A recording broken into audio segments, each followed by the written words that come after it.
everyone. We are looking forward to a productive afternoon.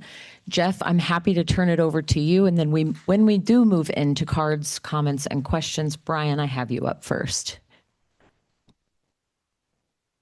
Thanks. Welcome back, everybody. Hope that you had a chance to partake of our multiple fine dining establishments around here. Okay. Let's resume our discussion in point 16. I would ask if we're ready to go to 2.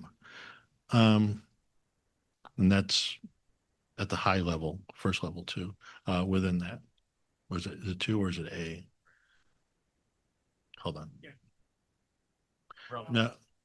No, I meant big 2, but maybe we're not there yet. It appears not. Okay. I can hope. Brian, please get us started. You have the floor. So thank you. One of the things that I wanted to address, and I think Jennifer pointed this out, going back to page 41 in terms of little 4 on their standardized assessment. From a health institution, health sciences and things, there are standardized assessments that actually dictate graduation from professional organizations. For instance, medicine has certain levels of assessment that you have to complete in order to graduate from that particular institution. Other health professions actually have that as well. So I just want to make that clarification for the record. The other thing that I would like to ask, if I have a moment, just to ask really from the Department of Ed's standpoint, when we look at statutory authority for non-Title IV funding, purely programmatic institutions, there's really no statute authority for them to have student achievement standards for that programmatic. Does the department kind of have any suggestions or any kind of clarifying statements with that? So our OGC has previously done a review of the statute, and understanding what you're talking about, which is if you go to the statute is 1099B, and you're looking at, I'm sorry, I want to make sure I get the right area so that you have it. You're looking at the paragraph that, so 1099B, which is the section, A5, and you're looking at the paragraph that's right underneath the A through J, where it says, except that subparagraphs A, H, and J shall not apply to the agencies described in 2A Romanet 2 of the section. However, if you go to the absolute beginning of the statute, it says that no accrediting agency can be determined by the secretary to be a reliable authority for their, and that the secretary shall, after notice and opportunity for a hearing, establish criteria for such determination. Such criteria shall include an appropriate measure or measures of student achievement. So by having student achievement being so primary in the statute, the education department has forever included that as a requirement for all accrediting agencies. Yeah, follow up, Brian. Beth, I appreciate that clarification. Just wanted to have that on record. Thank you. Thank you, Brian. Thank you, Beth. Are there additional comments or questions that we have not heard yet? Brian, did you have something else? Okay. Jennifer, you have the floor. Yeah, I wanted to come back to the use of the word should. And it's not to support instead the word must. But I do feel like should, I guess I would like to understand from the department, why not use may everywhere, and why should instead of may? Yeah, I think because we're trying to be provide illustrative examples here. And so if we said may, it sounds sort of permissive and passive. By saying should, we're giving you examples of what the expectation is. We're also sending a signal to the accreditation group staff on what sort of things the regulations expect them to be looking at. And so that's why we did should over may. So I would encourage the department to think about may, because I feel like because of the statute, by the way, and not to, well, maybe I will share my own point of view. I mean, I I look forward to Congress changing this language someday, let's just say. But in the meantime, because of the statute, I feel like if you put in should and an agency doesn't do this, it doesn't follow what you're encouraging them to do, that I'm not sure what we at Nisiki or the department will do, because to me, should implies a position on the part of the department. And so I'm a little worried about what happens when we're in the position again, at Nisiki or department staff of trying to navigate they didn't, but we only told them they should do it. So I just feel like may, or maybe we can come up with a different word. I don't know, but should to me feels very directional when the department, when Congress has told you not to be directional. Jake, Um, please. I'll speak to it and then I'll defer to Jake in a second. So again, we want something that's stronger than that. I think by saying should, it actually starts the conversation at the accreditation group level as well as at the Nisiki level. You say, okay, well, the regulations say such standards should require appropriate cost benefit analysis. We're not seeing any identification of a cost benefit analysis. Can you ask us why? Now, the agency can typically say, well, we're not required to do it, but generally they're going to say, well, we're not required to do it and it's not appropriate in this instance. But at least you know the reason. If they say, we're not required to do it, period, then it sort of leaves that question open, like why didn't you look at it? And so I think for if you look at the process, these are really sort of touch points that we would expect to have some conversation on, and also at the staff level as well. Yeah, I think that was a very good explanation of the, basis for why we're doing it. But I would clarify to your last point, directional is not the same as an absolute line. That's the difference here. May, as Jeff said, does make it seem like it is a fully optional thing. Should is directional. I agree. It absolutely encourages agencies to do something, but it is not a black letter line that says you're disqualified unless you do this. So it's signaling both to the accreditation group, to Nisiki, as well as the agencies, what the expectations are and what we want to consider while looking at these things. And it does add a degree of transparency by making it very clear what's being considered. This is the kind of stuff we could put in guidance too, but it makes way more sense to put it in the regs. So it's very clear to everybody what goes into the process. Please, Jeff. And I will note, Jennifer, and this is a little bit tongue in cheek, so don't take it too personally, that there have been a number of instances in this where we haven't said should and provided clarity, and you said, what do you mean by this? So so these are examples of this is what we mean by this. Yeah, no, I got it. Can I? I'm going to move on. We're over and I'll circle back to you. Thank you. Mark, please. I'm going to try to bring this to closure. Should is a recommendation, may is permission. So it's the difference between a recommendation and permission. And as long as the recommendation is not is still legal in the law statute, it makes more sense to give a recommendation than to merely give permission. Thank you, Mark. Michael, you have the floor.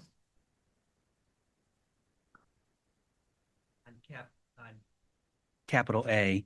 So should, may, and must. Now we have the agency standards must clearly delineate success and failure. And I'm trying to reconcile that against nothing in this section shall be construed to permit the secretary to establish any criteria that specifies, defines, or prescribes the standards that accrediting agencies shall use to assess any institution's success with respect to student achievement. So I don't know that lead-in is necessary because you've already identified that there has to be a minimum. So being above the minimum by default is success, at least at a low level. So you could really just begin that with the agency standards, describe how the agency will, and then I wouldn't go straight to adverse action, even though we may move that into enforcement of standards. What you really want to talk about there is will evaluate institutional success or student achievement, and what actions the agency will take, including adverse actions, when an institution or program fails to meet such student achievement minimums. I just don't think that you need that must clearly delineate success and failure. And I think it pushes way up against the limitation of scope of criteria. That's just my reading of it, but a suggestion for the language. Thank you, Michael. Jennifer, we are back over to you. Oh, good. So I would just say that a recommendation also pushes the envelope. And again, I'm having a hard time saying all of this because I never supported the language that Congress enacted, but I am a lawyer. So I do feel like it. And so I have a follow-up question. So the department is by regulation, and I agree with you about I'd rather have it in regs than in guidance. So that part if you're going to have it. But so let's just play this out. Though, so it's a recommendation in effect. You're providing direction. So let's just say an agency comes before you and doesn't do any of the things in this faculty list. I'm on the faculty should, just for the record. Are you giving them, but everything else is good. And they have demonstrated that their faculty are good, but they aren't meeting this list. Are you giving them less than 5 years? That's not our call. I mean, it's we can make recommendations. You know how the process works. I do. So that's not our call. I don't think we would come out with a report saying that they were non-compliant. I can just say that. Okay. Well, you did answer. So let's go. Do I still? Please. Because I'm going to move along. You'll be happy to. But I am still in that faculty section on A. I just wanted to ask for clarification. It says institutions demonstrate that all faculty members are sufficient in number. I didn't know relative to what? Number of courses that they teach or offer, number of enrollments at the institution relative to student faculty ratio. So I would just take that back that it doesn't say relative to what. So it just says sufficient in number. So I would just say that might need a little bit of, because It needs a connection to it something. needs a connection to something. Yeah. So, and I'm sorry, I don't have a suggestion necessarily, because I think it can be all sorts of, that's one that I think could be fluid to institutions and agencies. So you might even just consider. I mean, obviously the implication here is it's sufficient to provide the education that is Exactly. required to be provided. But yeah, I think that's better than putting in a student faculty ratio or anything like that, which I think can be all over the map. So I think that's why it was left broad. Okay. But if you have specific wording that you think that would make that clearer, but doesn't, tighten it too much, Yep. please provide it. Okay. Thank you all. Michael, you have the floor. Well, Jennifer, on that point, it may be faculty is and faculty members are. So it's the faculty as a whole is sufficient, not in numbers, just sufficient, and that faculty members themselves are appropriately qualified. Thank you, Michael. Mark, you have the floor. Just very quickly to support Jennifer's point is in specialty accreditation, it's all too often the report comes back and says, you need to add this many more faculty members, which the people up the line refer to as extortion. Jeff, I would love to invite you to move us along to where you would like us to look next.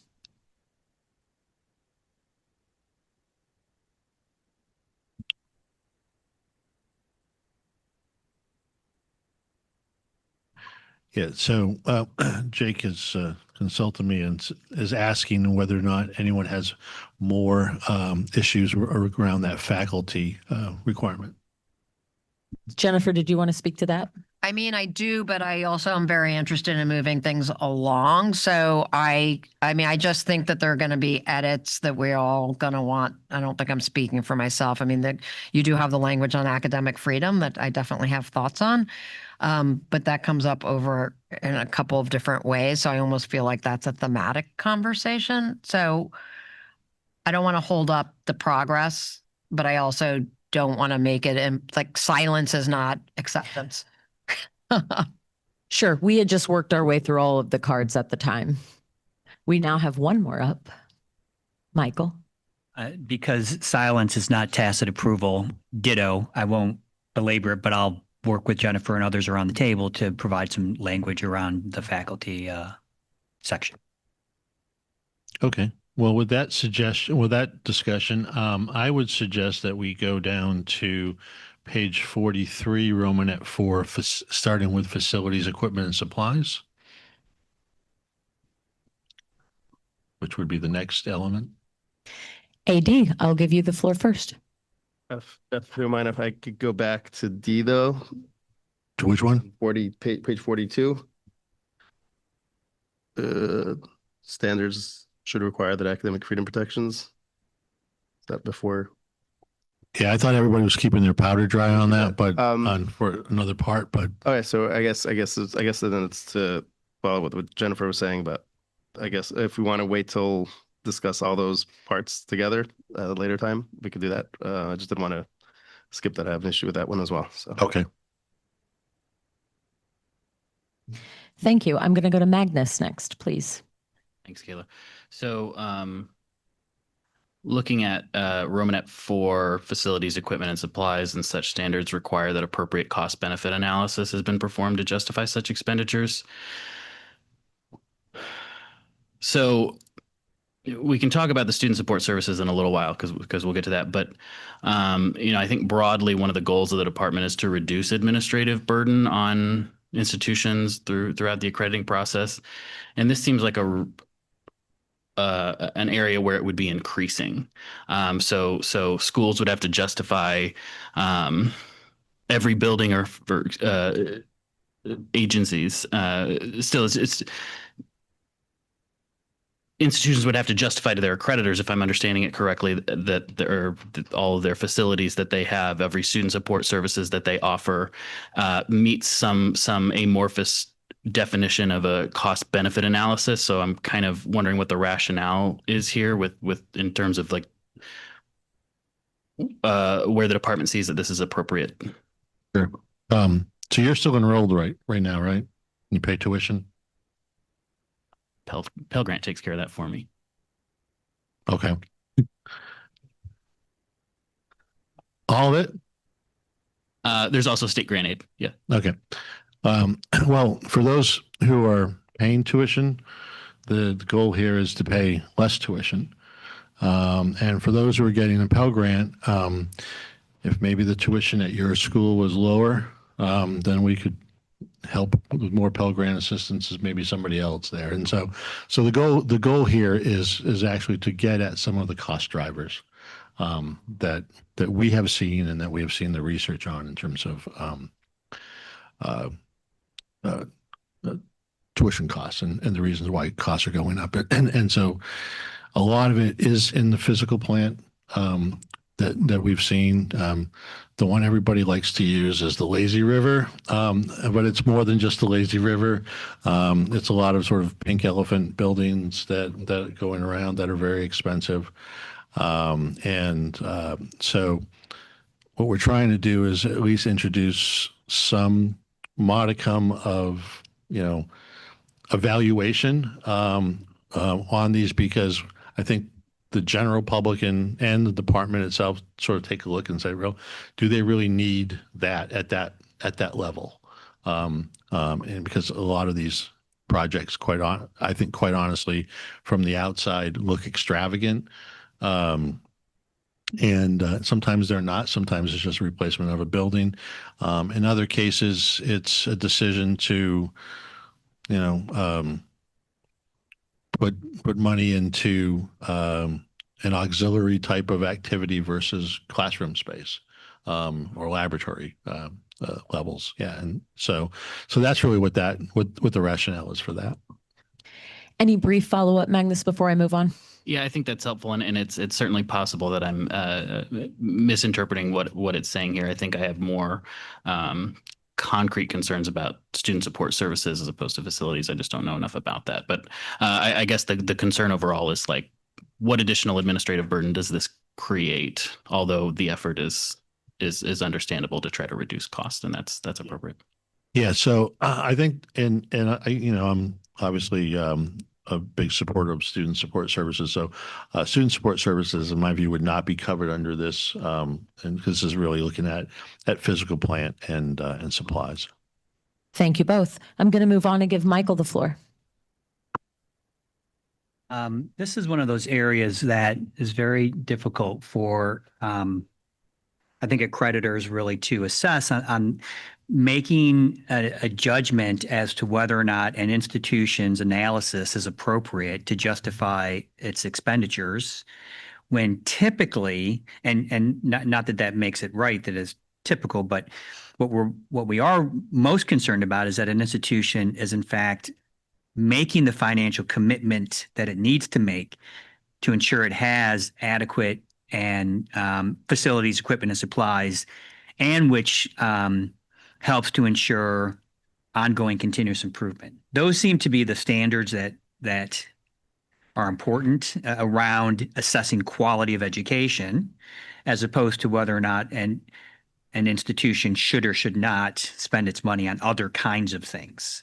And so that would seem to me to be more of a role for the Department of Education to have in its own financial responsibility sections, and say, look, if you want to participate in federal financial aid, you need to do a cost-benefit analysis to justify your expenses on why you're charging the tuition that you are, as opposed to asking to include this as part of an accreditation process, or at least be or at least consider moving something more broadly into 5 instead of having it be under facilities and equipment and a cost benefit analysis.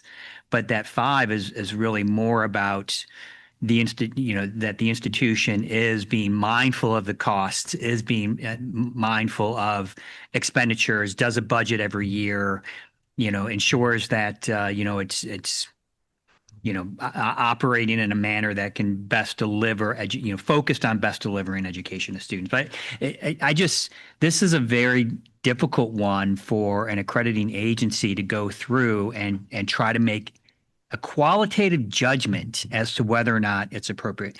And I get that should is a recommendation, but I'm fairly certain, having gone through the recognition process many times, this will down the road will creep to be a requirement.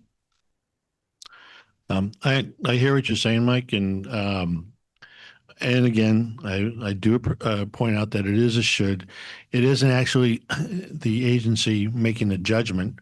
It's the fact that there's a requirement that the institution had some type of analysis when they were doing their planning, that they chose one particular path over another with regard to allocation of their resources. And I do think it's inherent. I mean, I hear you that we ought to probably have something in our standards for administrative capability and looking at this. And that's a part of it, but I do think it also gets down to quality because it gets down to resource allocations. Thank you, Michael. Thank you, Jeff. I'm going to go over to Brian, please. So I guess in terms of following up with what Mike would ask, part of this, and when you look at the language and things, what concerns me, does this not have implications of violating antitrust if the agency is starting to dictate or kind of look at the institution requiring what facilities they can do based upon that data that's given back to the agency? I don't believe so. Again, we're looking at this requirement that an analysis has to have been done by the institution, not by the accreditor.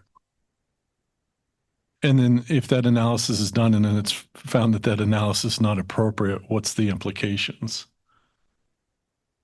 This talks to the development of a standard, and that the standard require the cost benefit within it. So I think, there'll be certain expectations. And again, I could, and not being prescriptive to any agency, I can see connecting this to the budget process, for example, or to the capital budgeting process, and making sure, for example, and so I think it all fits together. But I don't, again, it's not our expectation that a agency is going to substitute its judgment for the institution, just that there's guidelines and requirements there and standards. Thank you, Jeff. Thank you, Brian. Mike, you have the floor. I think 4 goes to facilities, equipment, and supplies goes to prudency of the decisions that the institutions are making, and that the door swings both ways. They could have insufficient facilities to be able to provide education to students, but they could also have excessive capacity. And in fact, that fixed cost is the leverage that is damaging the entire system right now, when institutions have variable revenue in declining market with declining enrollment, and they have very large fixed costs and they cannot escape them. And so to that extent, I commend the department for where you're at currently on this. I think cost benefit analysis is appropriate. I would go further to say that institutions and accreditors should be looking at the sufficiency for public safety of where facilities are at. Deferred maintenance on college campuses across the United States is at crisis levels of proportion, and it can include the lack of a fire alarm system in a building, things that I would not expect an accreditor to check for directly, but for the accreditor be checking with the local authorities that do check the sufficiency of those public safety that relate to facilities and equipment that are important. And so I think we should have public safety as part of facilities. Thank you, Mike. Julie, you have the floor. Thank you. I kind of want to mirror Michael's comments and Mike's. God, there's a lot of Mikes. The other Mike's comments. I do think that I think we need to flesh out this ROI conversation a little bit more, the cost benefit analysis. I think particularly as the department talks about innovation, like every single building, every single supply, all the things that you are using to make your campus more appropriate for your students, if you have to do a robust cost benefit analysis for each of those, that could be stifling innovation at the institution level. I see an immense amount of administrative burden that comes with this. But additionally, how are we equitably going to distribute this? What does this look like when you need to build a new building? You need to address those deferred maintenance questions. I just think that maybe this justifies at some point a caucus where we all get together to discuss what would this practically look like? What is the intent? Where could we experience harm from this? Okay, so I guess look at where we are now. Right now, we just have we have 3 words in the regulations. And so what we're trying to do is direct people to look at this more analytically, because the consequences of not doing this, as Mike just pointed out, are significant. You can have buildings and you don't have the cash flow to support the buildings. You can be building new buildings and you have a number of renovations that have to be done to your existing structure. And then, you also have to look at sort of, the physical plant overall in light of where the institution is heading, and what their student body looks like in the future. And so there's a lot of tangential issues here. And I don't think we need to figure it out. I think that's up to some of the individual accrediting agencies in terms of the standards. But we're pointing to, this is something that that every accreditor should have in their standards, because it is so important and it has such a spillover and waterfall effect to the finances of the institution. Brief follow-up, Julie. Just a brief one. And this might totally broadcast my ignorance to everybody in the world on YouTube, but this reads to me as the onus is from this level down rather than this level up. When I read facilities, equipment, and supplies, student support services, what about the administrative costs that are ballooning? And again, recognizing who all is at the table. I'm not trying to cast stones or anything like that, but I know the institution that I came from as an undergrad, the salary of that president was X and probably could have paid for 1 or 2 buildings realistically. So this section is dealing with what standards should every recognized accreditor have.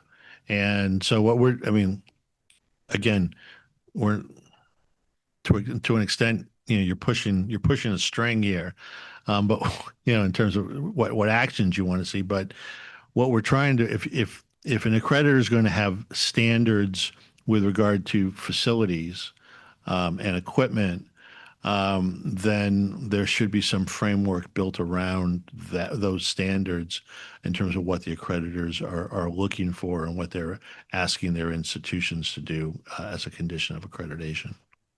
Thank you both. I'm going to move on. Jennifer, you have the floor.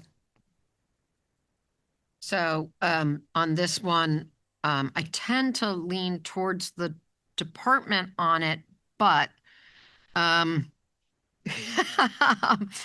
I do think it's really, really important. And there was a really interesting study on deferred maintenance came out like in the last few days. It is a crisis in higher ed. So, however, I think that there's a structural issue throughout this whole section, not just in 4, but I'm going to use this Romanet 4 as a, there is, just going back to the rules of construction, nothing in the section shall, in A5 being the section of the statute, shall be construed to restrict the ability of an accrediting agency or association to set with the involvement of its members and to apply accreditation standards for and to institutions or programs that seek review by the agency or association. And I do feel like we are definitely creeping into the federal government writing the standards instead of the agencies writing the standards. So I do have a solution. So I don't love the such standards shall, such or should, such standards should, because I really do feel like that creeps into a place of dictating what the agency's standards are going to need to say. Instead, I think, and I think it exists above, I think what you're really talking about is the assessment piece, not the standards. So the assessment, when they're looking at facilities, or my computer just went blank. But when they're looking at facilities, for example, and whether they're meeting the standard, whatever the standard says, it should include a cost benefit analysis. It's more of an operational premise than the standards actually in Word have to say the following. I just think you're on safer, I'm just going to say, I think you're on safer ground. So you're still getting to the same point, which is the accreditor is going to need to demonstrate that they actually, when they were reviewing whether their standards were met, they assessed blank. But what they say in the actual words of the standards is not the federal government's role, and Congress said that. Yeah, I think it's actually both. You can't assess unless there's some standard there that gets to that element. And so if the fact that you have standards, we're recommending that if you have standards on facilities, that you have, that you should have the cost benefit analysis as part of that. And then when you do the assessment, you can look at that as well as whether they follow that or whether they didn't follow that standard. But I don't think we should take it out, because otherwise the assessment piece doesn't work if it's not there. Well, I'm not, just to be clear, I'm not suggesting you take it out altogether, but the such standards piece I do think is problematic. I would defer to Michael and Brian on this one with the following. I think standards, not unlike sort of the way you write a statute or something, where not all the words are written, or regs for that matter, where not all the words are written and then there's the operationalizing of the words. And I think, and correct me if I'm wrong, but I think the standards, so the agencies have standards, but then they also have all sorts of other paper materials about what their assessment process looks like. And so I think that you can actually not have it say that the standards have to say it, but do expect that their assessment will include. So, Thank you. Mark, I'm going to go to you next, please.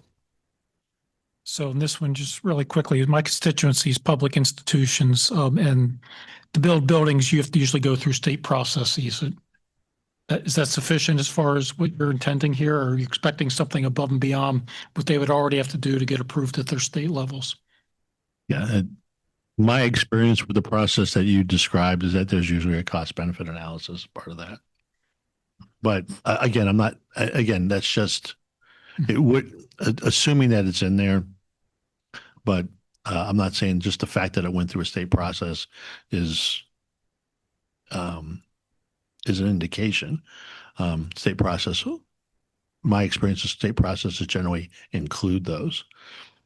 And then perhaps more importantly, looking at F up at the top of the page, that sentence actually is an absurd burden because it says that an institution restricts public institutions, so that's all public institutions, from fulfilling their obligations. That is not a reasonable standard. That sentence needs to be severely, majorly edited.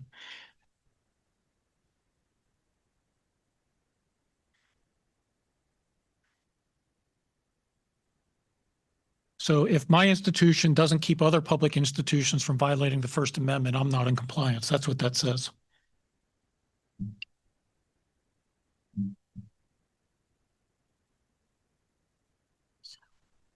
Okay. We'll roll that in with the academic freedom discussion. Okay. Thank you, Mark. Thank you, Jeff. Jeffrey, I was coming to you next. Are you good for the moment? Sort of as Julie mentioned about some items being fleshed out during a caucus, I think that my items might be best saved for that. Appreciate that. Thank you, Jeffrey. Magnus, I'm going to go to you next. Yeah, so I'd really like to have an example laid out on how you think these cost benefit analyses should be conducted, and I also want to ask about what sort of expectation is there that these analyses will be reviewed by the department, because the department is the one saying that they have to be on there. So, but again, especially for something like a building, for example, I sit on the Illinois Board of Higher Education as a student member, and one of the things that we have to approve for public institutions are capital projects, whether that's deferred maintenance that costs a lot of money or a new building, and cost benefit analyses are there. So I think a lot of the times these institutions are doing those anyway and go through the state process, especially for something like a facility. We can talk about student support services in a little while. But it seems like we're just adding more paperwork to the institution and the accreditor. I think people are reading way too much into this requirement. When we were looking at it, it's okay, what do we think should be part of the standards around facilities? And I think when you look at what are the issues facing higher education today around facilities, the big issue is deferred maintenance costs, and the structure. And so we were introducing that as this is one of the things that probably should be in a standard. So we're not looking to get cost benefit analyses sent into the department. We're not asking accreditors to second guess. What we're trying to say is that as part of the process of accreditation, everybody ought to be looking at this from the costs and benefits, because it is one of the cost drivers in higher education, and it is, as Mike pointed out, reaching crisis levels. Do you have a brief follow-up, Magnus, before I move on? No, I'll just clarify an earlier point. As a returning adult student, I was a taxpayer before I re-entered higher education. So I just want to clarify that while I do get help and qualify for state and federal grant aid programs, that does count as me paying tuition. I just wanted to put that out there. Yeah. Thank you, Magnus. Monty, please, you have the floor. First of all, on page 43, just a very quick note under item G, nothing instead of is in, nothing in this section. Just a quick. So what page, Monty? Page 43 under G, nothing instead of is this section, nothing in this section, right? Okay. Yeah. I want to go back to to this notion of the cost benefit analysis and thank the department for diving into this one. You mentioned the lazy river, and so I'll provide a little bit more commentary around the lazy river. The lazy river circumstance played out at an institution with a major deficit in what some would refer to as not a library.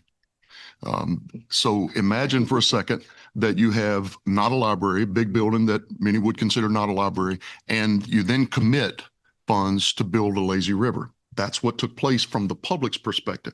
Now, here's what really happened behind the scenes. We're pursuing additional dollars to build a library. We're pursuing additional dollars for deferred maintenance, and student fees were used to build a lazy river. And so the question that I have for you as a department is, do you care the source of funds?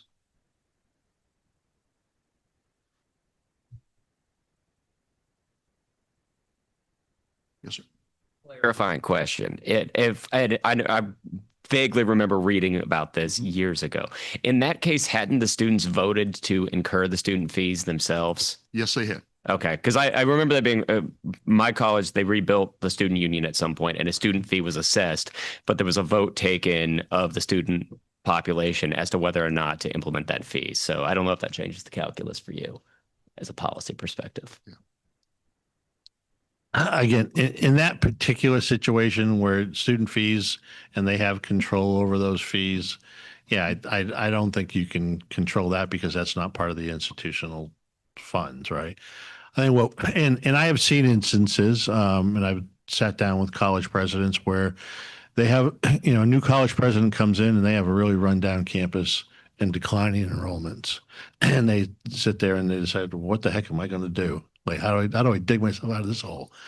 And so they throw a lot of money into facilities because they want to make it a more attractive situation. But they may or may not have done that, sort of thinking out all the implications. It's just, okay, how do I get it could be this president, just how do I get myself to the next year? And so I think what we want to ensure, and I think Mike used the term prudent, is prudent decision making, and we think cost benefit analysis is an element of prudent decision making. Thank you, Jeff. Monty, we're almost at time. Do you have any brief follow-up? Thank you very much. Siri, I'm going to give you the floor. Okay, 2 sentences, because I think we had a good example of a serious safety need for deferred maintenance. And I want to ask about whether these would be prudent or potentially excessive costs. So a lot of nursing programs have been sanctioned for inadequate simulation inventories while posting NCLEX pass rates that exceed the national average. Physical therapy programs have faced barriers for using shared university space despite producing licensed graduates at lower cost to students. And institutions have carried the fixed cost of physical library collections and staffing ratios that their students access entirely online and that bear no relationship to any measured learning outcomes. So I wonder if these are cost benefit examples. Yeah, I think those are, and they're particularly probably egregious when they're being foisted on an institution externally for those requirements. And again, first and foremost, the mission of an institution is the focus on student achievement, and other things tend to be secondary. But yeah, I think in that case, that's sort of the things that we're trying to get at. Thank you, Jeff. Any follow-up, Siri? Michael, you have the floor. Thank you. I just wanted to take a moment because Mike Duffy had mentioned this about student safety or safety facilities, and that there is a triad, and so accreditors don't and aren't responsible to do everything. They can't be responsible to check every fire alarm, but the onus, just again to kind of primer on accreditation. The onus rests with the institution to demonstrate it is meeting not only accreditation standards, but also state and local requirements, federal law, whatever the case might be. And so accreditation is not, and it's kind of peppered throughout here that somehow accreditors are responsible for assessing compliance with federal civil rights laws or assessing compliance with other kinds of requirements. And that's not a realistic expectation. We have no investigatory authority. We have no review authority along those particular lines. So, but It is a responsible place to rely upon our triad. I would almost call it our rhombus partners. There are so many points of connection that we have across so many agencies that we rely upon, and we work in tandem and with to really make those assessments. And so, but again, the onus rests with the institution to demonstrate that it is ensuring its own facilities are safe. And then I'll just switch gears to go back and while I understand, there seems to be a difference between what feels like excessive gratuitous funding for a lazy river and deferred maintenance, and that somehow those are being conflated into the need for a cost benefit analysis. So that's why for accreditation, typically what lends itself to quality is that at the program level, and to some degrees at the institutional level as well, that the institution is ensuring that it has made the appropriate allocations to advance quality education in those programs. And that has been where accreditors have spent the bulk of their time trying to make those assessments about adequacy, that we're delivering the range of and providing the supplies and equipment that are necessary for success. And that has been the primary focus. And you're 100% right that the onus is on the institution to demonstrate this. What we're talking about here is the standards. And so and no one in the civil rights exam, no one expects accreditors to be the investigators or the enforcers for civil rights violations. But if an institution is violating civil rights, and has been found, then that ought to be grounds to deny accreditation. If an institution has, is not keeping their buildings up, that's an indication of quality that ought to be grounds for some type of probationary measures to get them back to an acceptable level. And so we agree with you 100%. This is the institution, but the standards and the statute does talk about standards of facilities. The standards need to put those requirements on the institutions, and if the institutions don't live up to those, then that ought to be grounds for some type of an action that affects them where it might get their attention. Thank you, Jeff. Thank you, Michael. Brian, you have the floor. So at the risk of being voted off the island, I'm going to ask this question. So in terms of series example of some of the institutions, especially from the healthcare, looking at simulation space and other required type of components, and then the answer to Magnus in terms of how he may have paid for his education, many of the institutions' operational costs are based upon tuition and fees. In terms of putting this, are we asking the agency to assess tuition and fees? What we're asking agencies to do is to look at the drivers of what we have seen as increases in tuition and fees, and that's otherwise you can't. You're never going to be able to get your arms around the cost drivers. Follow up, Brian. So in terms of looking at those tuitions and fees, so it is the agency making that assessment then based upon what the institution is providing? No, the agency needs to have some standards on the things that drive up college costs, and to make sure that there's some balance there, and that and people are looking at and people acting in a prudent manner on that, because again, we're seeing runaway inflation on college costs more than the CPI. We've seen that for decades, and we're trying to address each one of those points. And I'll defer to Jay. Yeah, I think Jeff's point is very sound. I think what we're asking accreditors to do is just make sure their institutions are taking some consideration as to what these fees are. And going back to the Lazy River example, the students voted to do that themselves, but those funds get paid out, from future students, from the federal government, elsewise, right? We want accreditors to basically make sure that their institutions are at least considering the cost benefit, it may make sense that a school needs to build a new dorm. It might not make sense that that dorm is gold plated. So that's kind of what we're asking here. We're not asking them to police them. We're not asking them to audit them. We're just asking that they require their institutions to, at least engage in some cost benefit analysis and demonstrate that to their accreditor. And as Jeff said, that basically the accreditor considers that as a factor as to whether or not they are living up to the expectations that the accreditor puts on them. 30 seconds on the clock, Brian. Go. Thank you for the answer. Put some clarification around that. I appreciate it. And just to put a pin in this finally, again, my point to Julie was look at the language that we have now. And so what, and maybe my example with the IG and Senator Nunn yesterday, I mean, we have an opportunity to change the regulation here because we think what's happening is not sufficient. And so all you have now is a reference to you have standards on facilities, period. Well, okay, you have facilities and that's it.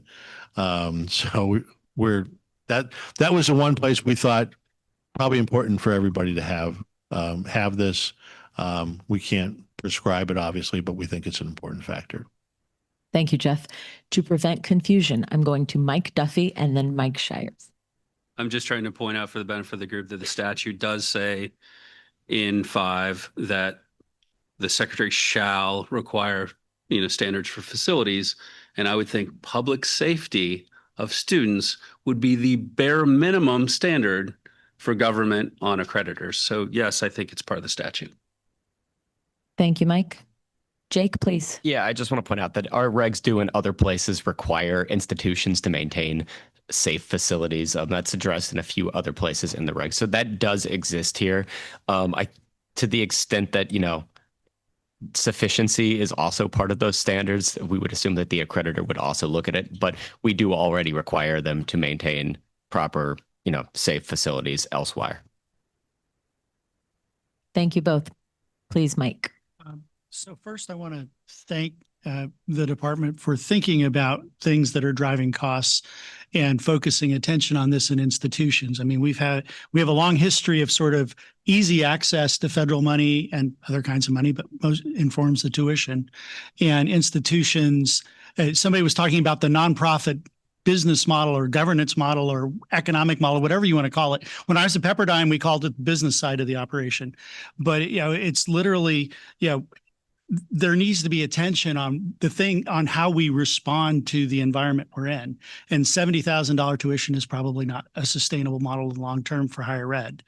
But in the interest of simplicity here, in this case, I'm wondering if, perhaps, because if you go back, this goes back to page 39, where it says the accreditation standards must assess the agency's accreditation standards must assess the institution or programs it accredit in the following areas, and it says facilities and supplies.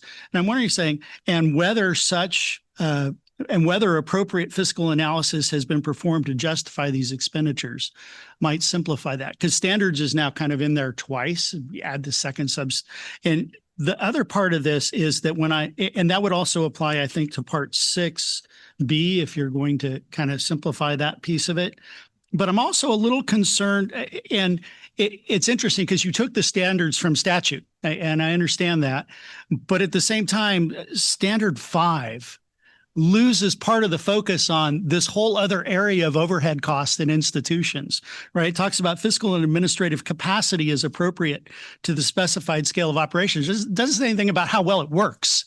It talks a little bit about capacity, which sort of hints at that, but doesn't. And I'm wondering if maybe some similar language about how the operations of the institution meet those kind of expectations as well, if we really are trying to bring a focus in on the cost side of the operation, if there'd be a way, and I'm happy to caucus with people to work on what that language might look at. But if there's a way to bring that part of the conversation as well, because I think if you're talking about cost, obviously, as was rightly pointed out, I think by Mark or Monty earlier, some of these administrative costs are, even if you pretend like the football team doesn't cost anything, have implications for the institution. No, I see your point.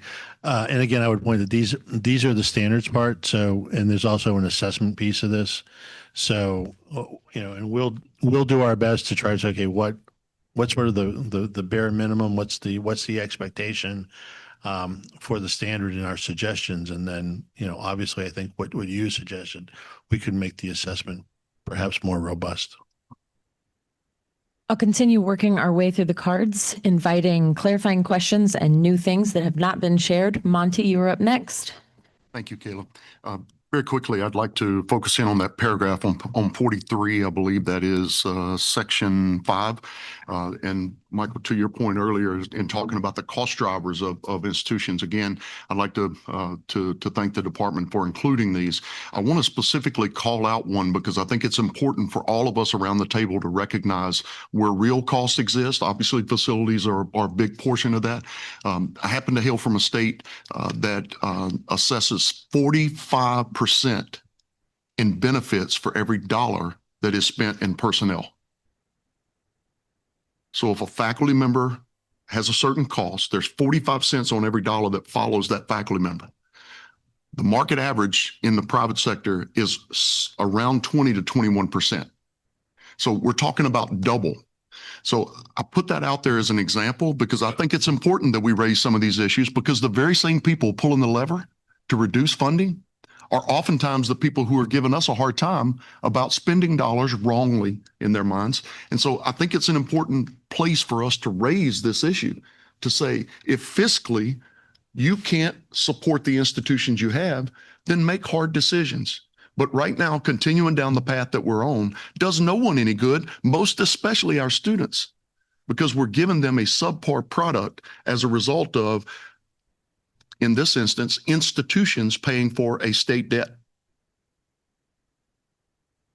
Thank you, Monty. Appreciate that. Mark, you have the floor.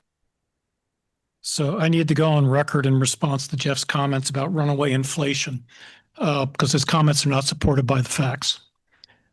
Tuition is not a runaway inflation problem. There's an annual report comes out of the College Board, shows that the rising cost of tuition peaked with the financial crisis in 2008. And I'll speak specifically to my constituency, public universities. On an inflation-adjusted basis, tuition has gone down since the financial crisis. It is not true that there is runaway inflation, at least in public institutions. So I want to go further into what Monty went into and also part of the confusion. When you talk about higher ed writ large, you're actually conflating elite privates with community colleges and a whole host of other things in between. And the cost structures and the cost drivers are very different between community colleges, regional publics, state flagship publics, privates, and elite privates. And to make a blanket statement about runaway inflation is patently false, and that needs to be in the record.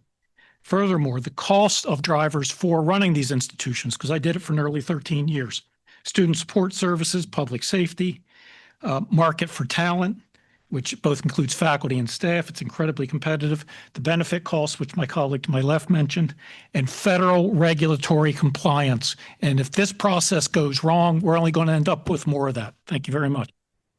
Well, I will retort and say, we all know that the sticker price public tuition is a bit of a shell game. What we look at is we look at the total what's being spent year after year, and what you see being spent year after year is going up, and not all of it's going on to instructional costs. As Monty pointed out, there are faculty and labor costs are a huge part of this, including the costs of benefits and retirement systems going forward. So I'll stand behind that. I think colleges of all types, including public colleges, are spending too much money, and we need to be thinking about what we can do to make colleges affordable, because even the sticker price at public institutions is not affordable for most American families, and we got to do something to drive the cost down. And I understand community colleges are an option, but that's not the only option that's out there. I'll only say it's much more nuanced than you state, and I think you're wrong. Thank you both. Jennifer, you now have the floor. I want to try to be constructive here on this section, and I'm not going to repeat myself, I promise. But I've been looking at the language while everybody's been talking, and I do want to put forward, I'm not going to do it out loud right now, but I do want to put forward language that changes the term such standards to assessment, because I do think it's modified well at the top on page 39. So I am going to put something forward on that. In addition, I should have read it earlier, but there's a second restriction on the secretary in the statute, and it's under 496O, and I'm just going to read part of it that says, notwithstanding any other provision of law, the secretary shall not promulgate any regulation with respect to the standards of an accreditation agency or association described in subsection A5. That's A5 of the statute. And so I personally think some of what you have in this section, because I agree with where you're going, and I want to make it, like, I'm really trying to make it work here. I think some of this can live in the operational language and not in the standard setting section. And that way you can be saying some of the, what your expectations are in operational procedures of an agency and be on safe legal ground. And so that's my first point. And then I have a question, which is you add, so the statute only goes through, in the statute is J. Here it's your Romanet 10. And then, but you add 11, 12, and 13. And I would urge you to consider striking those or moving them to a section elsewhere, because they're also not standards. Like, you have training, by the way, you might not even need the training in 13 because we just put back in, well, I think we're putting back in training.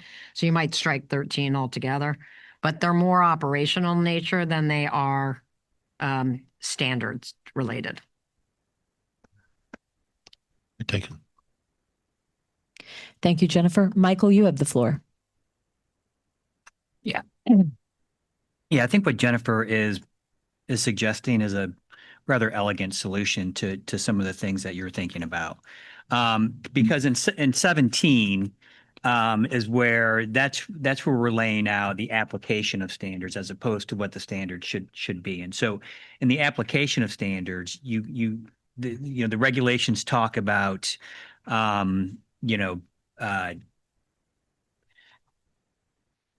the comprehensive process that assesses the institution's programs and quality of success. And you could certainly weave some of these concepts into that assessment, because we are hovering around Romanet 4 and 5 here on both concept, authority, and what the expectations are, both of accreditors and institutions.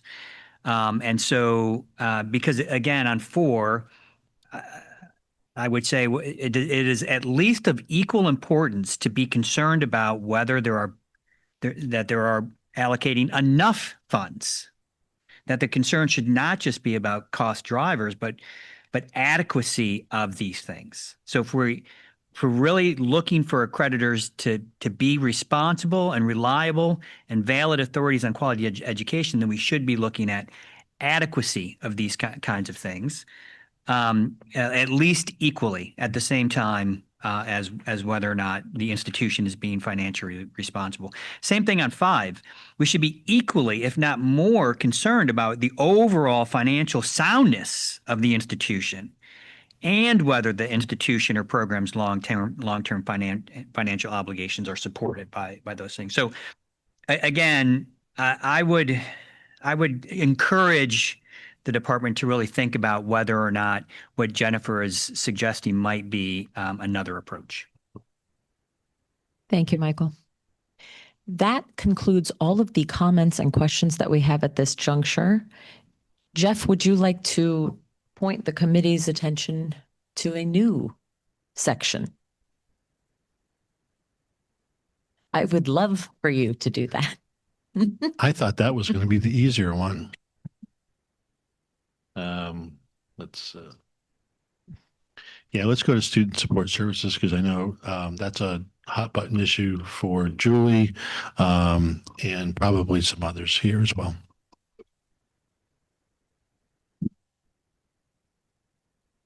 Mike, why don't you get us started? I'd like to trade out with Ray Rodriguez. We at the top of a new topic.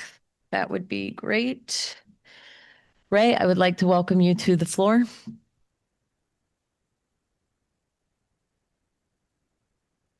So on behalf of state officials constituency, our primary is back at the table. Thank you all. For this section, can we begin with our substantive comments and clarifying questions? Who would like to get us started?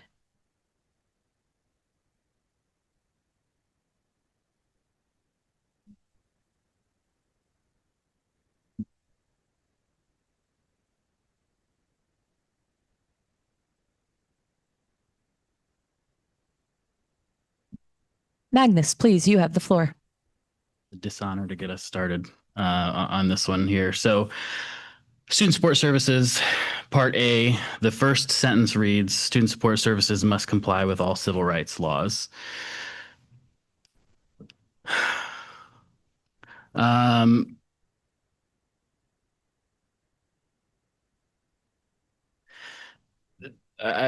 think it's worth putting on the record that, it is not, as Jeff mentioned earlier, the responsibility of the accreditor to enforce civil rights violations. The U.S. Department of Education has an Office of Civil Rights who is responsible for doing this. And there was a report published on February 2nd by the Government Accountability Office that says the U.S. Department of Education's Office for Civil Rights failed to adequately enforce civil rights protections in schools while wasting millions of taxpayer dollars. According to the report, the Office of Civil Rights dismissed nearly 90% of complaints before investigation, and its recent layoff and restructuring plans cost between $28.5 and $38 million without improving efficiency. I think that's the first thing that we should have on the record there. But I would also like to ask the department, do you have examples that you can give us of student support services that violate civil rights laws?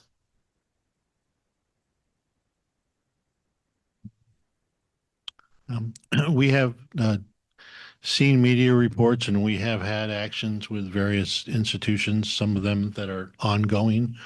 Again, this comes down to whether or not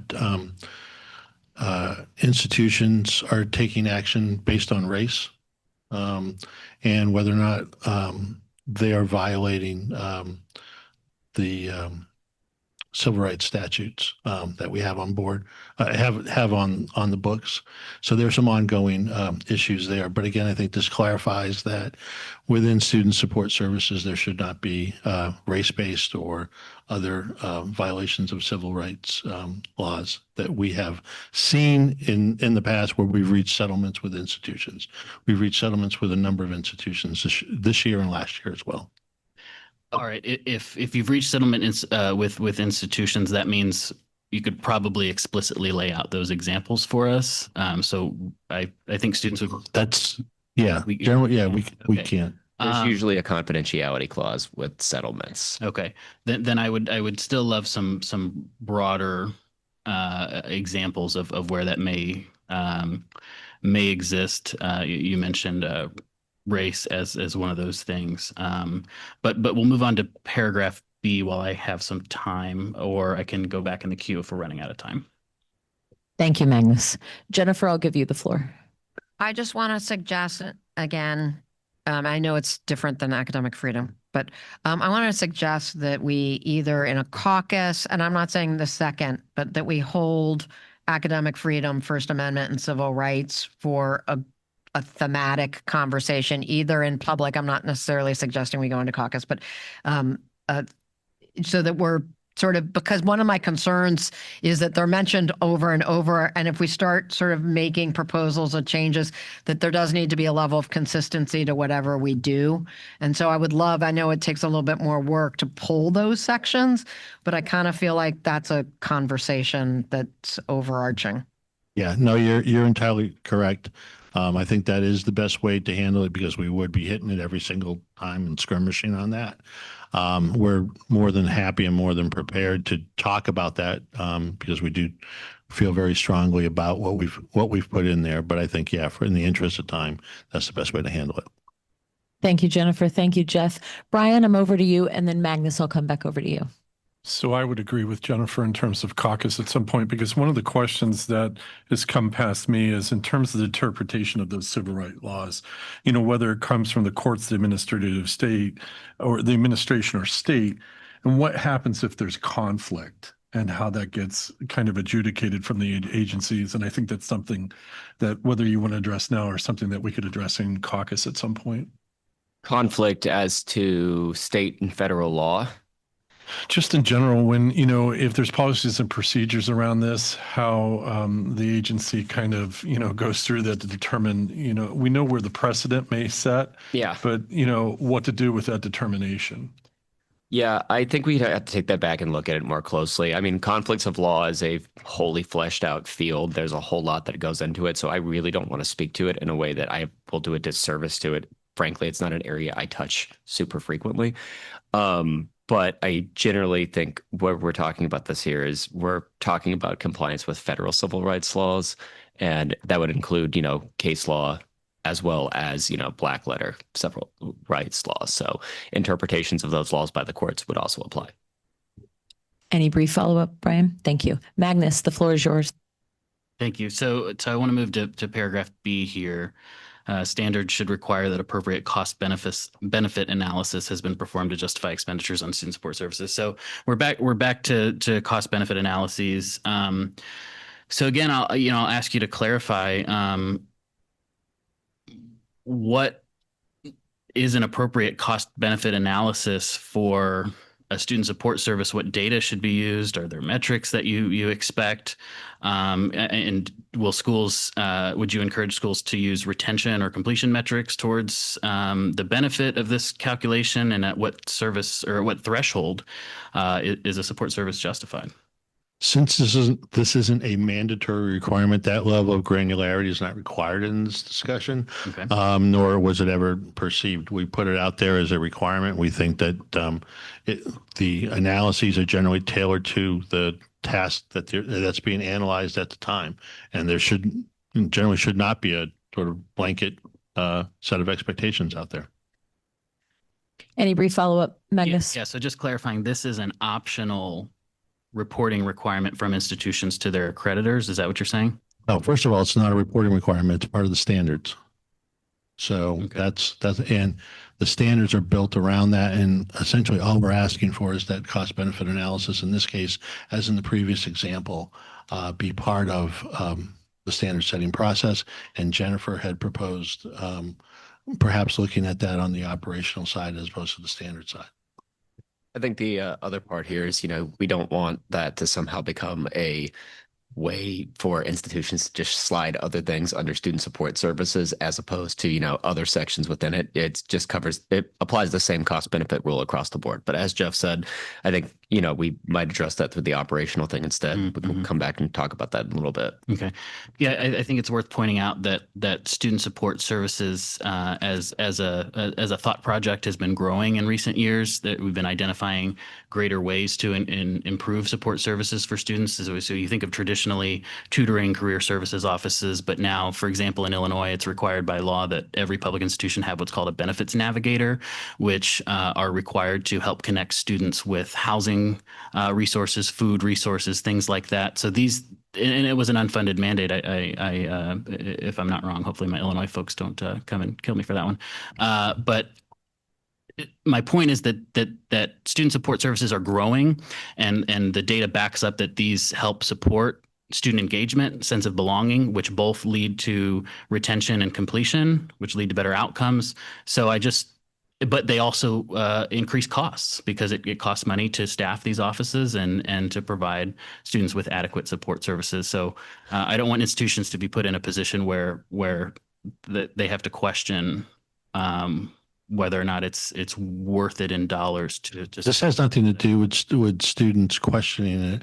Cost benefit analysis has two elements. It has cost, which many people seem to be focused on, but it also has benefits. And some of the discussions that Julie and I have had on student support services, it just doesn't come down to dollars. If increasing funding for student support services yields better outcomes for your students, then shows positive on a cost benefit analysis. Thank you. If it doesn't have an impact, then it probably doesn't. But that's what we're getting at on this. Thank you, gentlemen. I'll circle back if you have more, Magnus. Monty, I want to give you the floor. Thank you very much. I want to address an item at the bottom of page 44, but I don't want to jump ahead of the group here. So I believe the last comment, Magnus, was around item B.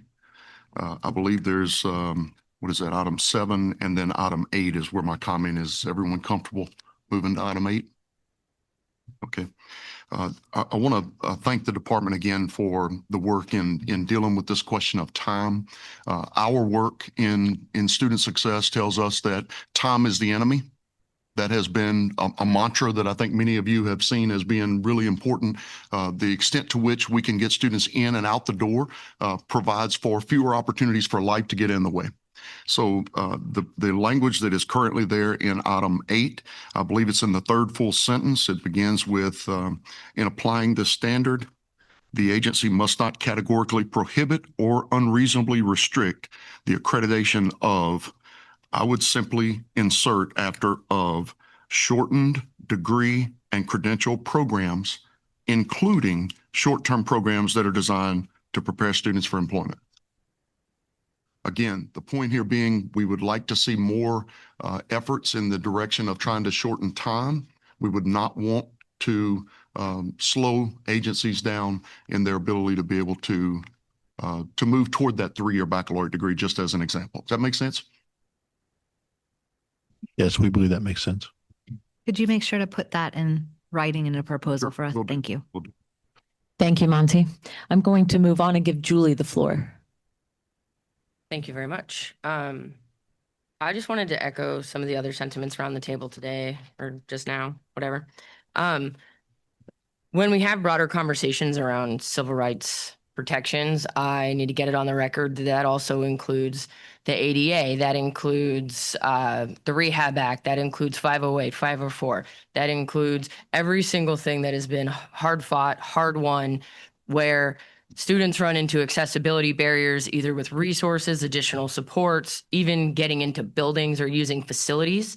If they don't have appropriate reporting channels, they don't know probably to report to their accreditors, but I just wanted to echo Magnus's point that making sure that the department has a well-staffed and trained Office of Civil Rights to follow up on these complaints.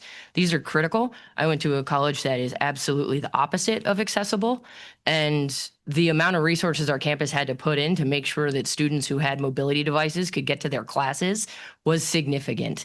And again, maybe that's not something that works out in a cost-benefit analysis that yields this outcome that is now going to be measured against that. But there are such things as hidden costs and sunk costs when it comes to supporting students with various levels of need. And when we think about veterans, service members, any other student who has significant or catastrophic disabilities like my membership does, I just think that we do a disservice when we try to reduce them to a cost or a finite amount of resources.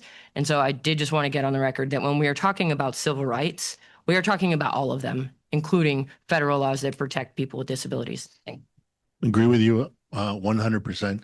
And again, I think you brought out actually a good example of where a cost benefit analysis actually helps, because if you look at it just from a budgeting standpoint or an operating standpoint, you might say something like, oh, well, we can just retrofit this, or we can provide someone with, an access for the individual, as opposed to maybe incorporating universal design that makes those buildings accessible to everyone. So I think you're spot on that.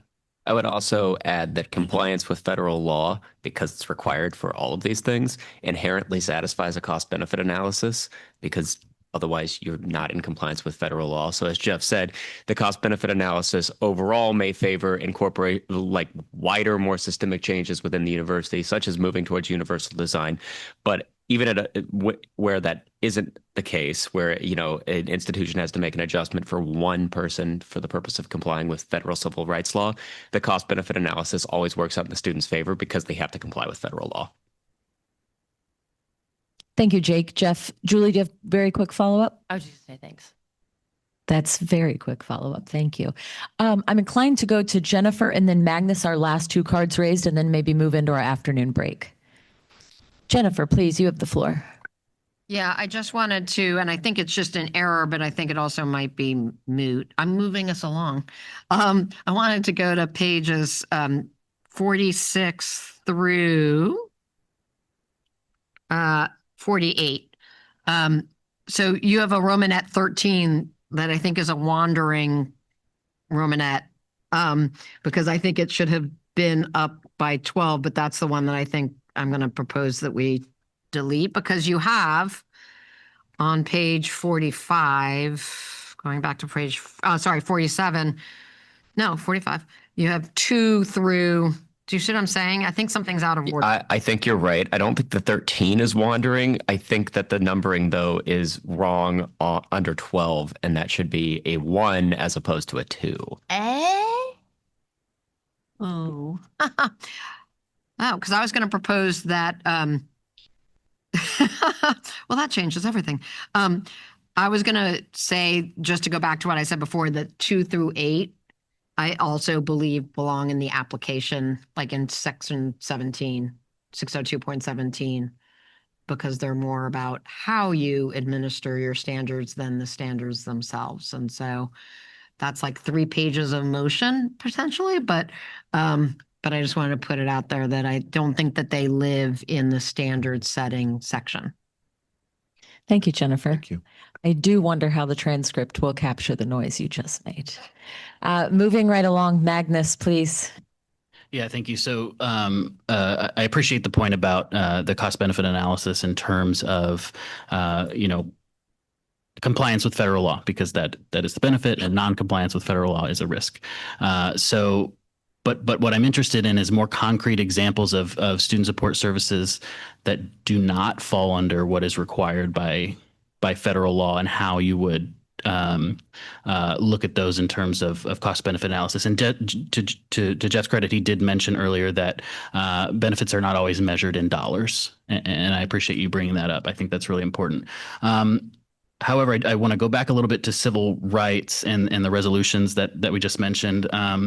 So part of ED's website, ocrcas.ed.gov, is titled Office for Civil Rights Recent Resolution Search. So these resolutions are made public. At least there are 51 examples from 2026, and there are sections, race and national origin, by state, sex discrimination, disability discrimination, and others. So again, I would ask the department to look through some of that and give us some examples of student support services that do not or that violate student civil rights, because those are publicly posted. Okay. Thank you very much, Magnus. I'm going to move us into our break, and I have noted in this order Siri, Michael, Jeffrey, and Mike when we return. Let's take 10 minutes.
Welcome back, everyone.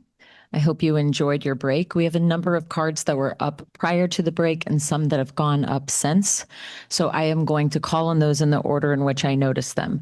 2 housekeeping matters. Number 1, if anyone in this room has lost a cell phone, security over in that direction has it for you. And second, if you have any type of statement or written remarks that you're going to be reading from, please try to slow down just a little bit. Whenever we're reading, we go at a faster pace, and it is hard for transcripts, interpreters, and such. So I'm just going to ask if anyone reads anything. Again, you slow down a bit. With that said, Siri, you have the floor.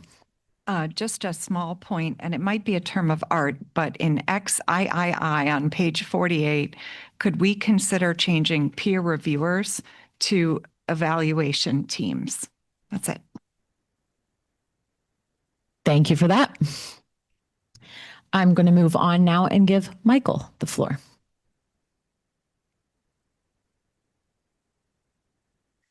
Thank you. I note that you added Romanet 11 that speaks to compliance with applicable law as an element of administrative capacity and governance. So essentially, I think what we're getting there to is a standard that requires institutions to comply with applicable law and regulation, presumably all.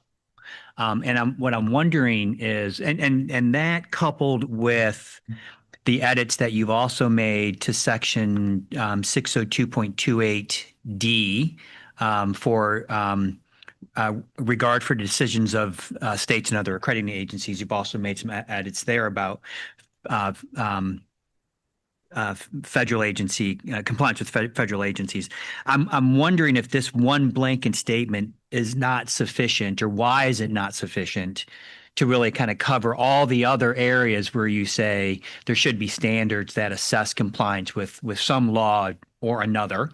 Civil rights is one example of that's been added throughout here. Why is this one kind of blanket statement not sufficient really to kind of cover all of those things in your estimation?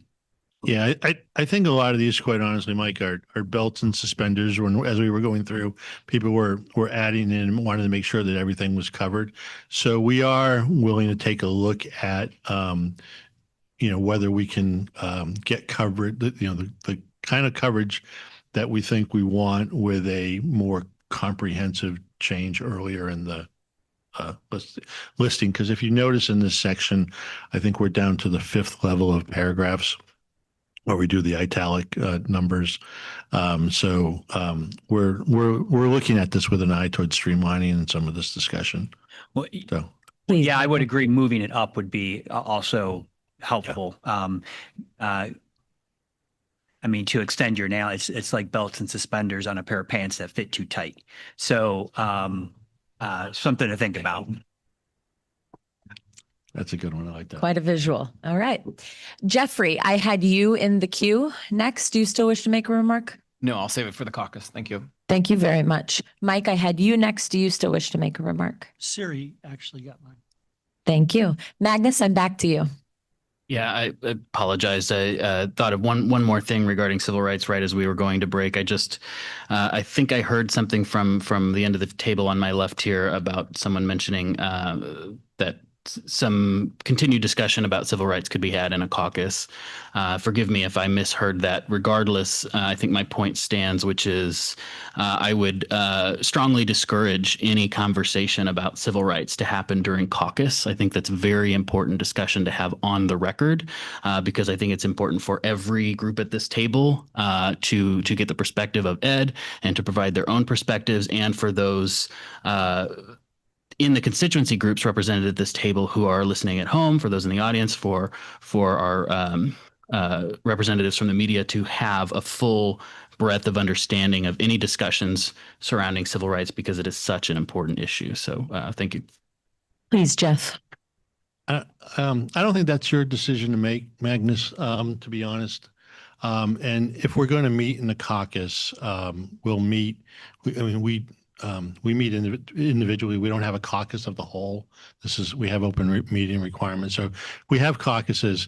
The caucuses are there to have honest discussions and to try to work out arrangements, and they're not to avoid media coverage or anything else. It's just to try to get some language resolved.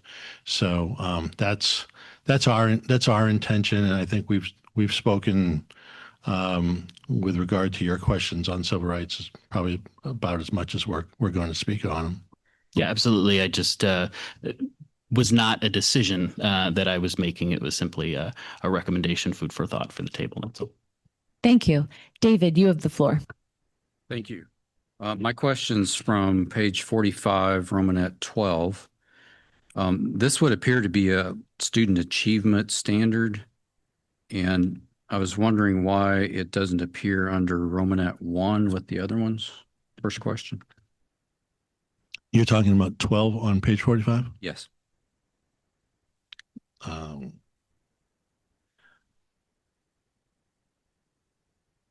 It does have that look and feel, doesn't it? Okay, well, we're willing to take that back. Thanks for flagging that. We don't see right. And as it having been part of the drafting process here, there's no new concept here. That it just may have been. That's where it was added, but yeah, we're not trying to get out of the student achievement area. Thank you. David, do you have something additional? Yes. Thank you for that clarification. And I think it matters because under Romanet 1, it's one option among other things that are presented there, whereas as it is right now, it would be required as a standard. Is that correct? I'm looking at the STEM. So I believe that is yes, correct. Yes, it'd be required as a standard. Okay. And I would suggest different language for Romanet 12. Going back to A Nation at Risk, 1983, gets at the same thing here, but it says grades should be indicators of academic achievement so they can be relied on as evidence of a student's readiness for further study. And I think this gets at the heart of the assessment program, that we want courses to matter and that their grades should be accurate signals, and that a layer of, I'll call it regulation, but standards at the accreditation level could help then address grade inflation problems and all sorts of other related problems to continuous improvement. Thank you, David. Yeah, just following up. I think your point's well taken. I think, this, as you said, this probably goes better under 1. This is not, we're not adding anything new here. This isn't a new standard. This is just more stuff that's being considered within that overall first standard. So to the extent that we can address that by moving it around, I think that that's important. But I think the point you raised separately about grades is also important to consider here. Thank you, Jake. Thank you, David. Ray, I'm pleased to give you the floor. Thank you. And I'd like to go to page 47 and just put on the record my appreciation for number 7, where it says the agency may not have standards that encourage, direct, or otherwise require institutions or programs to violate federal or state law. It's long been understood in the standards that federal law had to be followed. I don't believe state law has been previously included, which had left open the question of whether accreditors could have requirements that conflicted with state law, and frankly was probably going to end up in litigation at some point. So I think requiring that accreditors comply with both federal and state law is a significant development. I think it's good for the states. I think it's good for the students ultimately. And I appreciate that you have been sure to put that in there. Thanks. Thank you, Ray. Monty, you now have the floor. Draw your attention to page 48 and the pre-accreditation section, which I believe is section B there. I want to give you a scenario sort of that we lived out over the last decade or so. With 12 institutions, we were directed by a legislature to move from a national accreditor to then a regional accreditor. In addition to that, we had 4 additional colleges that were brand new, all pursuing then the regional accreditor. Interestingly, there was no crosswalk between a national accreditor and a regional accreditor at the time. And in fact, there is not today a crosswalk. My question for you is this: is there not room within the regulations to allow for institutions that are directed by others to change accreditor, that they have some status that is recognized by the department? They already have access to federal aid. But in the instance that we were dealing with a Council on Occupational Education that had a limited scope in terms of the offerings, moving to a broader accreditation under the regional that allowed for transfer. My question for you is there an opportunity for the pre-accreditation status, or under our previous regional candidacy, to have some value and meaning, so that starting at 0, when I sat down with those 2 CEOs of those 2 agencies, they couldn't come together and give me some type of answer as to how you narrow the process. And so as a result, we had institutions that took as many as 14 years. They sit as an accredited entity, accredited by a national, and they're moving to a regional, and it took them 14 years. So when you talk about litigation, my question is, what happened to the transfer mission for the students who lived in those regions for 14 years?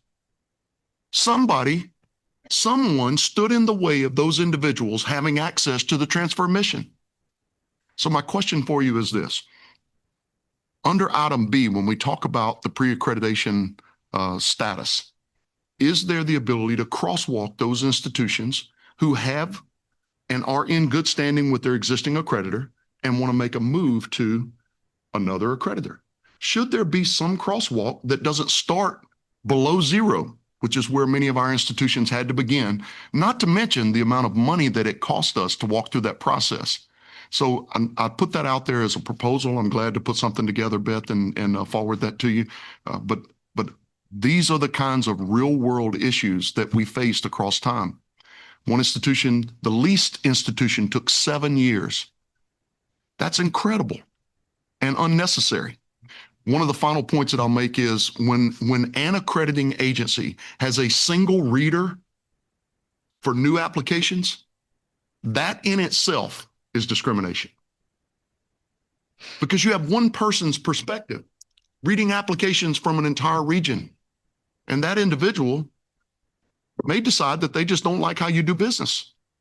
And so I urge you to think about ways that allow flexibility for institutions to make movements along this way based upon the impact from former institutions that have walked this path.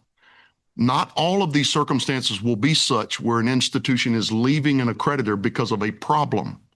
Sometimes it's going to be as a result of changes and evolution. And remember, what we're talking about here is modernization of our accreditation process. So I would urge you to think about that as an option. Thank you. Yeah, we appreciate it. Thank you. And I think you anticipated that we'd like to see some paper on that. But also, just so you know, our underlying assumption and the reason why we did some of these changes with regard to dual accreditation would be to allow the second the movement towards the second accreditor to be handled while you were covered under the first one. So would you suggest then that perhaps it fits in that section?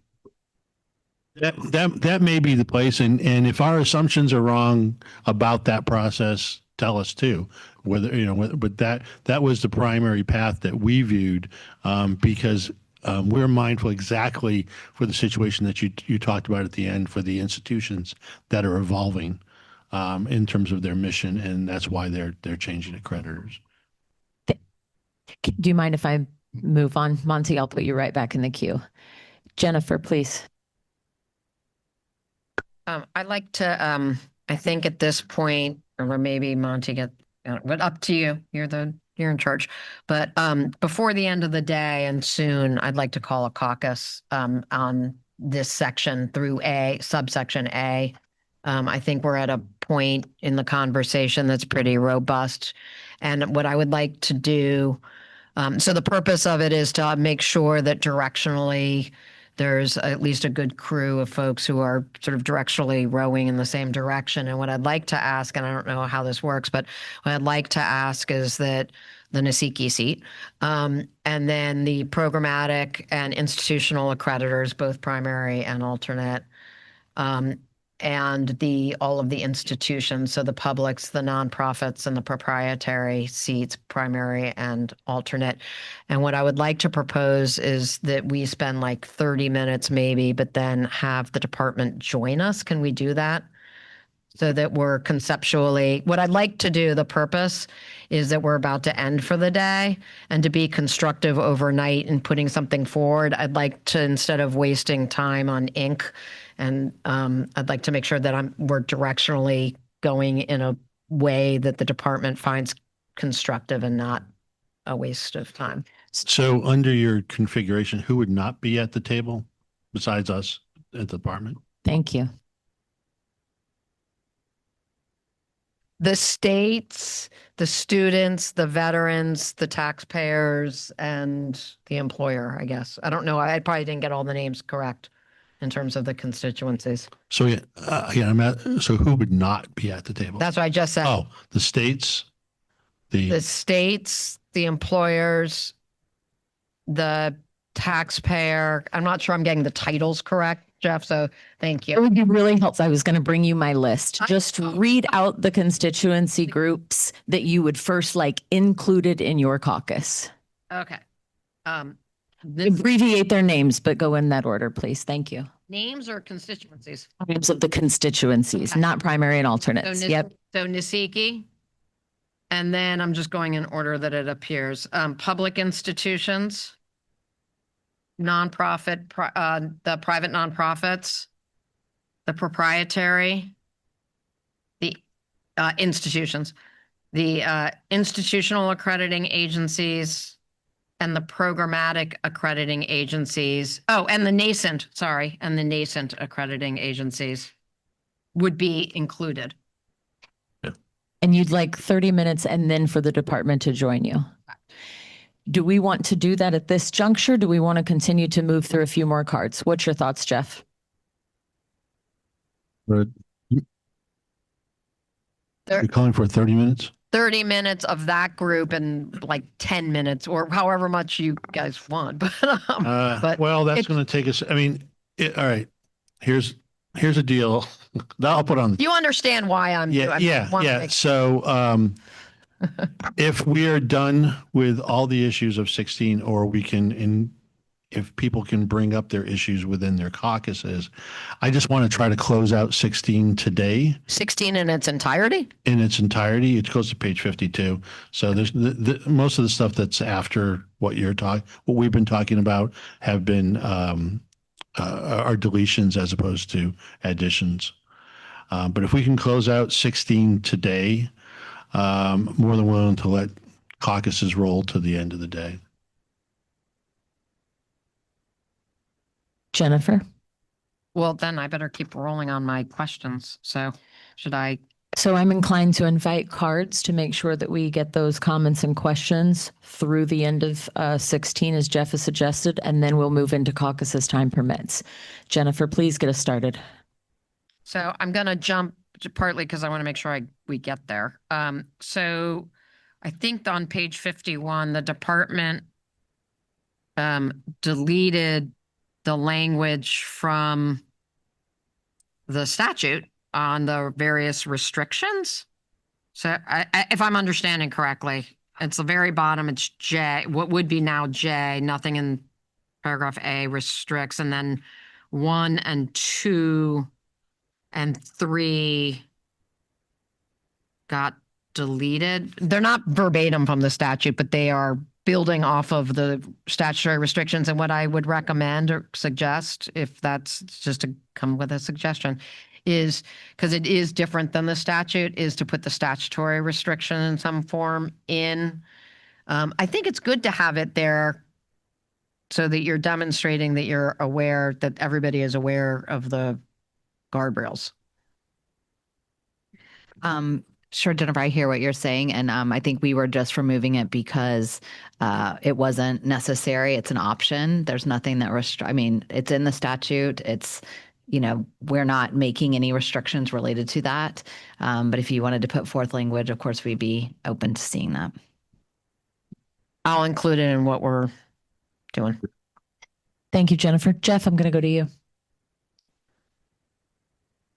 So as we go through this, maybe so you guys can start the caucus quicker, if you just sort of identify your big issues, we'll record them as points that you have concerns about, and that might be able to get us quicker.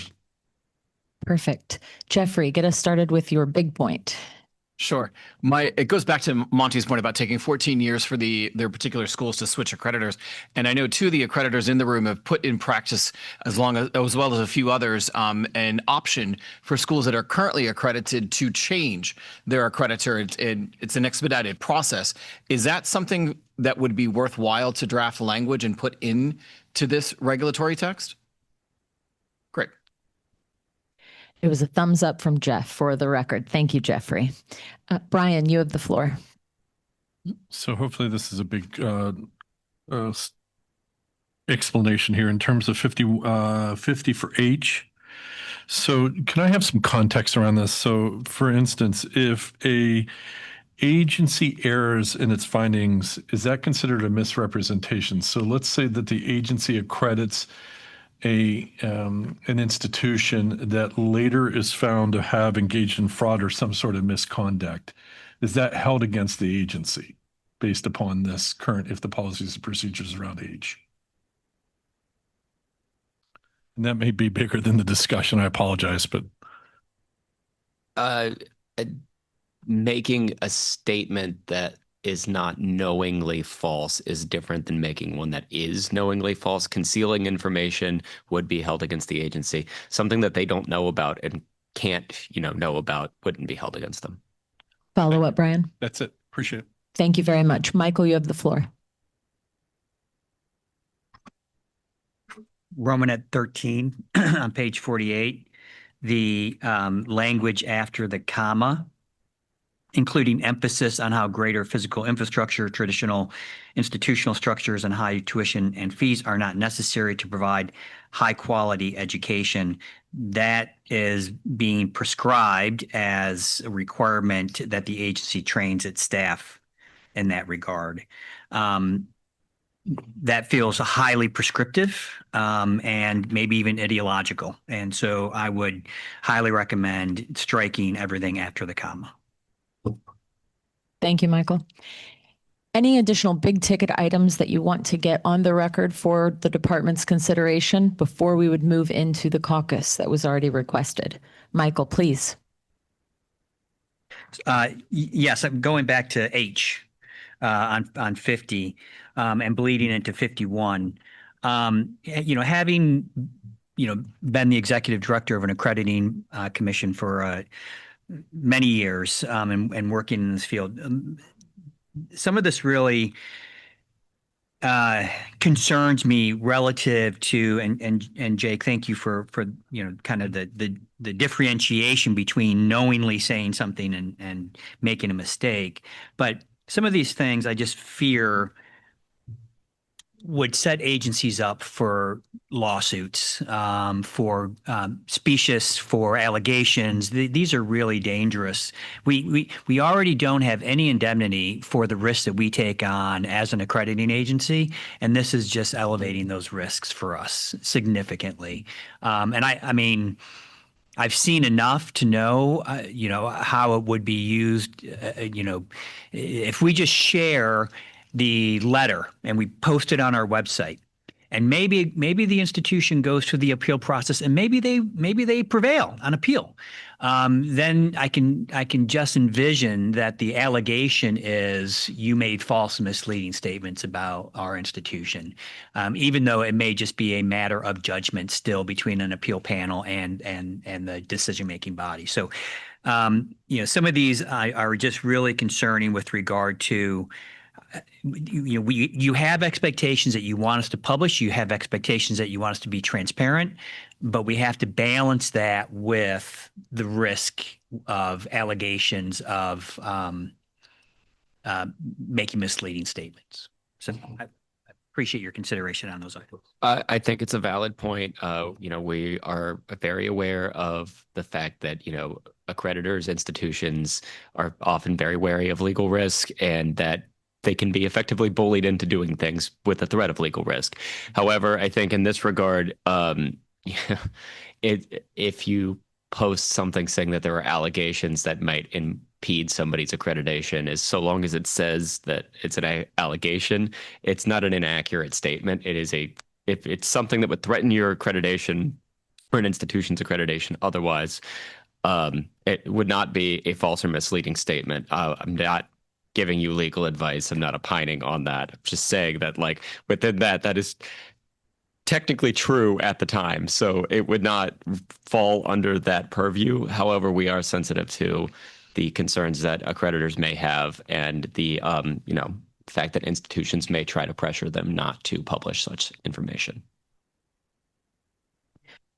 Michael, will you turn your microphone on, please? From your lips to the judge's ears, but that's not so much for me. It's more, again, if not the bullying to not publish, but if we do publish and then again an institution prevails on appeal, then it is a complaint that you made a misleading statement about our compliance when you published that and your action in your letter. And while you and I can sit here and say, well, that sounds like a stretch, or that's not, but I can tell you that would be an allegation or a complaint that would come through. Noted. Thank you, Michael. Monty, you have the floor. Very quickly, at the bottom of page 53, there's a section that references faculty credentials as it relates to dual enrollment, concurrent enrollment. I would just simply, I'm thankful for the section. Think it's certainly something that is needed. My question is placement, is whether it belongs at the end of this section or whether it belongs in a faculty credentialing section higher up in the document. Yeah. Thank you, Monty. I'm seeing no other cards for big ticket items to identify for the department, so I'm inclined to take us into the caucus that was requested by Jennifer, keeping in mind that it is about 20 after the hour. The initial caucus was requested for roughly 30 minutes and then having the department join that caucus. Do we anticipate returning to this table before 4 o'clock, or will we end the day in caucus? I believe we will end the day in caucus. And so what I'm going to suggest is that we conclude the meeting for the day, and the department will be available whenever you conclude the caucus. Thank you. With that, Jeff, anything you want to say in closing as we wrap up the day here? No, thank you for another productive day. And Jennifer, did you have a question? Just whether the caucus, whatever, can stay here. Yeah, I think we'll clear the room. Okay. We can come back, and then tomorrow, just for everybody in the public, so they don't think that there's something going on here. The caucus will report out tomorrow morning on the record. But we'd like to let the interpreters and some of the support staff go home at this point. Thank you all for a tremendous day, all of your efforts. Everyone is asked to clear this room so that the caucus may meet. I will see you all at 9 a.m.